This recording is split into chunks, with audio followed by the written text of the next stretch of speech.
Hello and welcome to Crusader Kings 2's me first video, and hopefully I can show people, well, the basics. I'm not exactly a pro at this, but I'll try. It's a complicated game. Even some game mechanics I'm not really too sure how they work either. It's a game based on luck and numbers and little sprites and pixels and colours. As someone said, it's like paint. So we're going to start off fairly easy and simple. England's not the best start, so we'll probably try Denmark, for example. Denmark's quite isolated and it seems to never change despite being next to one of the most powerful empires in the game. Or we could go as Hungary, but yeah, it's Hungary. It's always Hungary. It's a Hungary. Alright, so let's click play, and in order to make things more easier to see the nations, that shield always helps, the coloured shield. So it makes everything all coloured and nice. Of course you do have the others, that shows all of the counts on the screen in the world. So we've got the counts in Byzantium, got the counts in the Fatimids and the Seljuks, also got counts in India. Then you've got the ducal titles and the kings, because, you know, kings. Cultures and religions as well. But let's just get started. Now I'm playing with all of the add-ons, all known purchasable add-ons. So some features might not appear in the game, well, when you first purchase it, unless you get a collection edition. So we're playing as King Sven of Denmark, King Sven II, and we are going to be just trying out basic stuff, all this, and hopefully we do well. So let's get started. First thing we normally do is, well, back in the old days you used to set your technology, but we just ignore that for the time being. Although whenever we change our capital, which is currently that place, we got to redo the technology again, because each province has its own technology group. For example, our capital, if we look over at these numbers, has 11 military advances, 12 in economy and 11 in culture, whereas we look in Jylland, if that's the right pronunciation, I'm not Scandinavian, it's 7, 11 and 11. So currently we're more technologically advanced in our capital than in Jylland. And next we will look at the council. These are important people in your council. They can be sent anywhere in Europe if you have the right diplomacy range, which is basically how far you can talk to people. So for example, if we want to fabricate claims, we can go as far as the Byzantium Empire into Turkey almost, and some of North Africa, and unfortunately not the tip of the Iberian Peninsula or Spain, but we can go almost anywhere. Not sure why we can go there, but apparently we can. So usually what you do, you first start, check your vassals. Got 15 of them. All of them loves us to death. The bishop loves the Pope more. All of the bishops love the Pope more. So first thing we want to do is try and improve relations with the bishop. Like this fine looking man right here, who's a zealous, chaste, temperate, diligent, detached priest. I'll talk about these eventually, but we will need to work out where he is. So we send our diplomat, click improve relations, and we'll go to our capital, and bang, there he goes, this nice looking fella here. Will just stand there for all eternity, unless you tell him to. Next, we got our marshal. He can be placed anywhere. He's good for suppressing your revolt, so if you have a lord who is currently being a bastard from hell and you don't like him, you can place him anywhere where the vassal is, where they're located, and if you click that, then it gives you a percentage chance increase to arresting him, or if some pesky rebels are threatening to rebel, you can also place him there and put down the rebellion.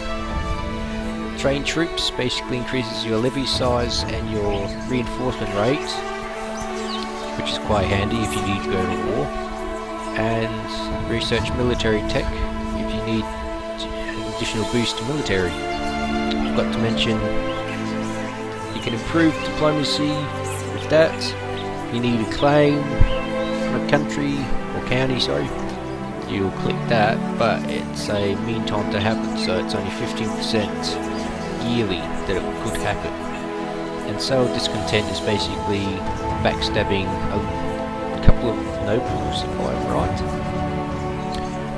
So we'll go back to the marshal and place him there as well.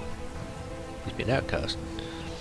Now, steward. He's good for collecting taxes, overseeing construction, and he's good for economical research, which is quite handy. So we're getting to collect taxes because we're not building anything, and we're not really that into research.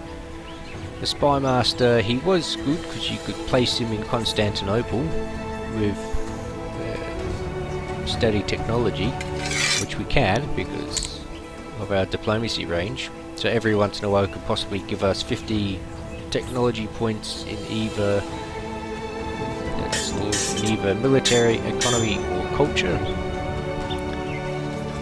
or we could use him to increase the chance of us assassinating someone with the direct diplomacy option, or we can scheme, which increases the chance of finding plots within that noble's court, or also just dissuading your vassals of joining factions against you, which they probably aren't at this current time. Last one is the chaplain, who's mainly good for changing a region's religion, researching tech if you want to be a heretic. There's a slight chance you could be a heretic, or you could just make him suck up to the Pope, and since the Pope probably dislikes us, we'll suck him up to the Pope, and yeah, he hates us by -11. What's the reasons, Mr. Pope? Free infesture. Well, we're lustful, greedy, and we're quite mad, apparently. But we are zealous, and yeah, he loves us when we're zealous. So, at the moment, we don't really need a wife, because, you know, shit ton of children. And, I mean, the wife is good, increases your state stewardship, which increases your dements, which allows, basically, we can have 6 holdings, which are counties, and the sub-holdings, which are mainly forts.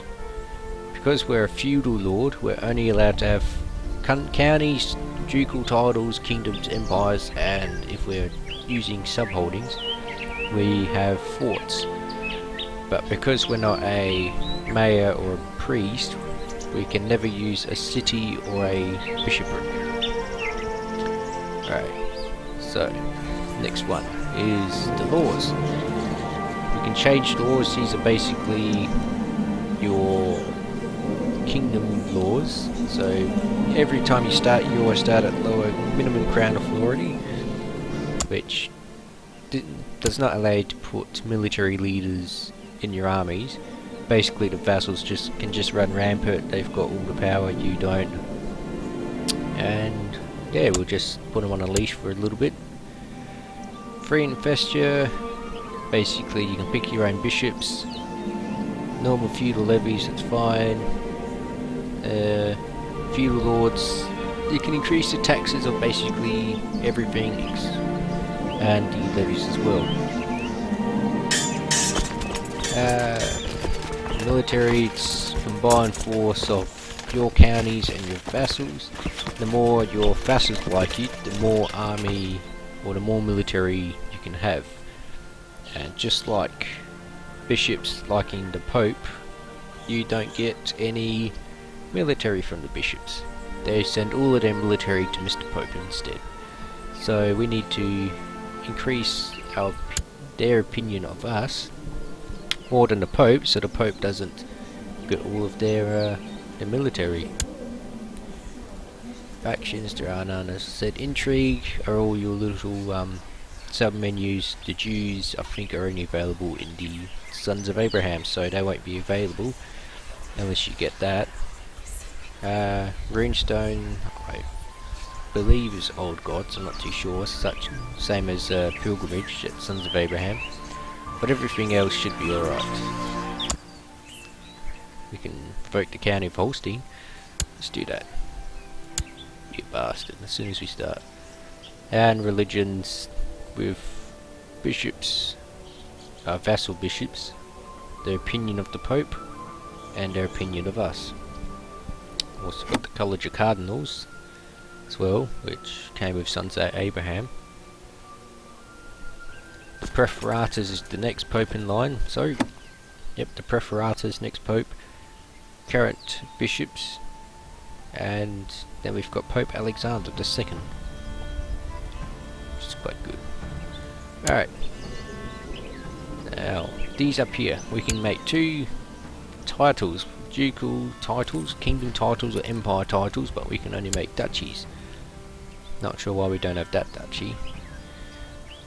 And basically, if you're a duke, if you have 2 ducal titles, they will increase your dements because you're a double duke. Can't make county titles because counties are already around, but if you have 2 kingdom titles, you can have, you know, increased dements because of double kingdom.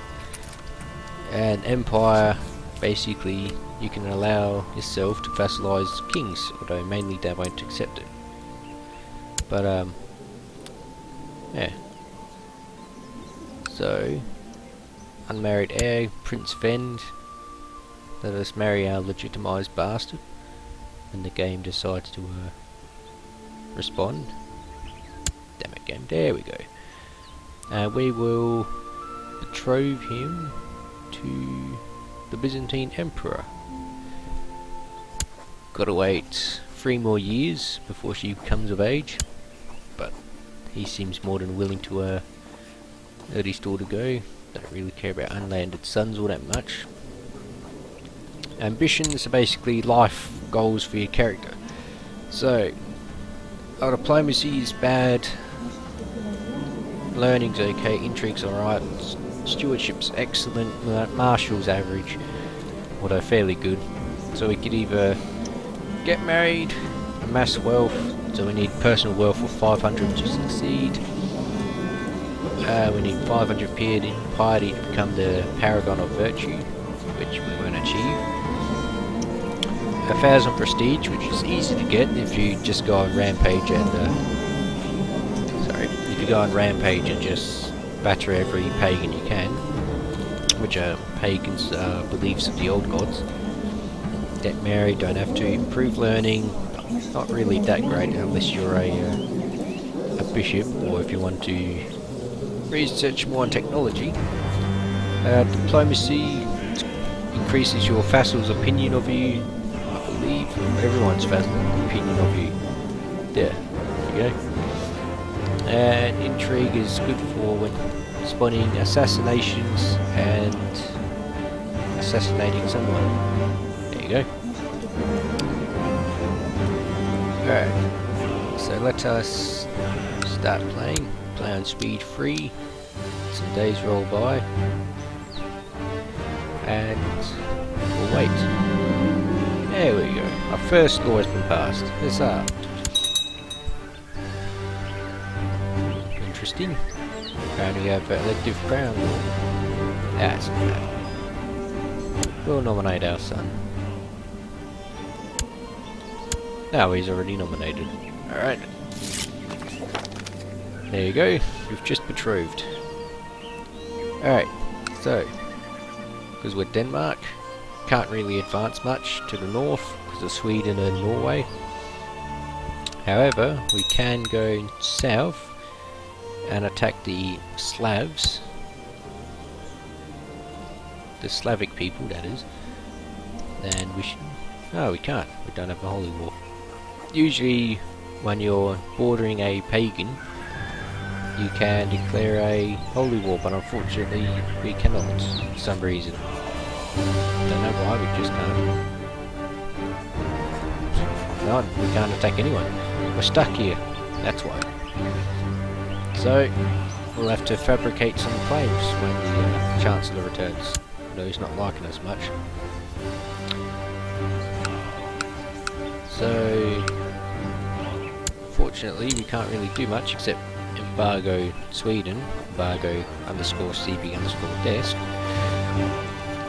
which is always the way to go for wars.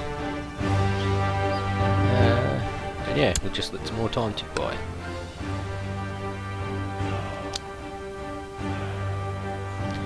So there's little Eric de Heaven, always in his beliefs that the Norse are too true. Yeah, you got a marriage. That's fine. Usually every once in a while, if you're Christian, you'll get marriage proposals between princesses and princes. No one wants to marry your prince, but they'll marry their princes. So off you go, and we've probably now got an alliance with Sweden. Yes, we do. We've got an alliance with Sweden. Yeah, and we've got another one. What do you want? No. No, I will not accept that proposal. Because let's see if King Harald Hardrada has any pesky people. Indeed he does. So we shall arrange a marriage between his son, who is heir, and our other daughter. And we shall now have the alliance and the Scandinavians. There we go. Ah, just a bit of stretch. Alright. And that's it for this one. But not before Harold decides to let us join his invasion of England, which we will accept. And I shall leave it here. Hopefully you stick around, you can see it in the next part of this. Let's hope it goes well, this war. I get it does. Anyway, thanks for watching, and see you later.